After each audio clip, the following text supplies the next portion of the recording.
You're welcome again to another series on Lautech Open and Distance Learning Center. This is ACT 302 Cost Accounting 2, study session 4. It is marginal and absorption costing techniques. Absorption costing and marginal costing are two different techniques of cost accounting. Absorption costing is widely used for cost control purpose, whereas marginal costing is used for managerial decision making and control. At the end of this study session 4, you should be able to explain the theory and principles of marginal costing, to discuss the features, advantages, and disadvantages of marginal costing. 3. Define absorption costing and discuss the advantages and disadvantages. And lastly, differentiate between marginal costing and absorption costing. Meaning of marginal costing. Marginal cost means the cost of the marginal or last unit produced. It's also defined as the cost of one or more or one less units produced besides existing level of production. In this connection, a unit may mean a single commodity, a dozen, a gross, or any other measure of goods. Hence, marginal costing can be defined as the accounting system in which variable costs are charged to cost units and the fixed cost of the period are written off in full against the aggregate contribution. However, marginal costing is sometimes referred to as variable costing. Features of marginal costing. The main features of marginal costing are as follows. 1. Cost classification. 2. Stock inventory valuation. 3. Marginal contribution. Now let's take this one after the other. Cost classification. The marginal costing technique makes a sharp distinction between variable cost and fixed cost. It is the variable cost on the basis of which production and sales policies are designed by a firm following the marginal costing and technique. 2. The stock inventory valuation. Inventory or stock for profit and measurement is valued at marginal cost. It is in sharp contrast to the total unit cost under absorption costing method. Lastly, marginal contribution. Marginal costing technique make use of a marginal contribution for making various decisions. Marginal contribution is the difference between sales and marginal cost. Hence, it forms the basis for judging the profitability of different products or departments. Absorption costing.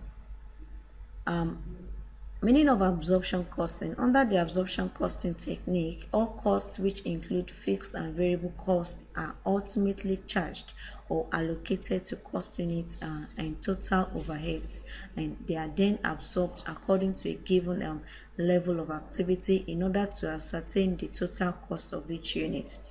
Hence, the total cost to be absorbed may be production cost only or cost of all function, whether production or otherwise.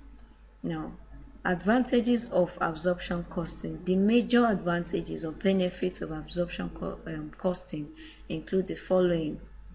1. Absorption costing includes an element of fixed overheads in inventory values. 2. Analyzing under or over absorption of overheads is a useful exercise in controlling costs of an organization.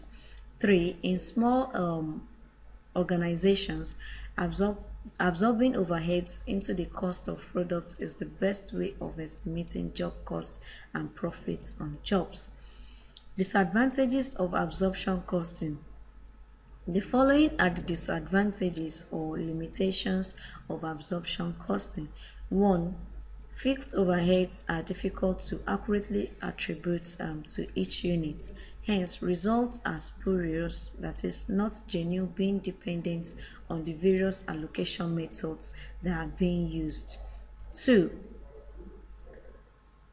Absorption costing is dependent on the levels of output that may vary from period to period, and consequently cost per unit changes due to the existence of fixed overhead. Differences between marginal and absorption costing.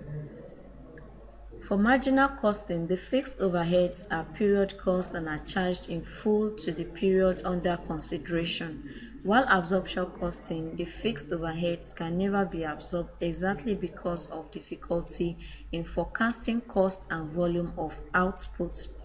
2. For marginal costing, work in progress and finished stocks are valued at marginal cost, while for absorption costing, work in progress and unfinished stocks are valued at total production cost. The next, for marginal costing, stocks are valued at variable production cost only, while for absorption costing, items of stock are costs to include a fair share of fixed production overhead. Units variable costs are unaffected by the volume of production for marginal costing, while for absorption costing, the absorbed unit costs are reduced by producing in greater quantities. For marginal costing, it is easy to operate, while for absorption costing, it is a bit difficult to operate. For marginal costing, it is useful for decision making, while for absorption costing, it does not provide any useful information as far as decision making is concerned. And lastly, for marginal costing, it is also known as direct or variable cost, while absorption costing, it's also called total cost. I hope you had a wonderful time listening. Thank you.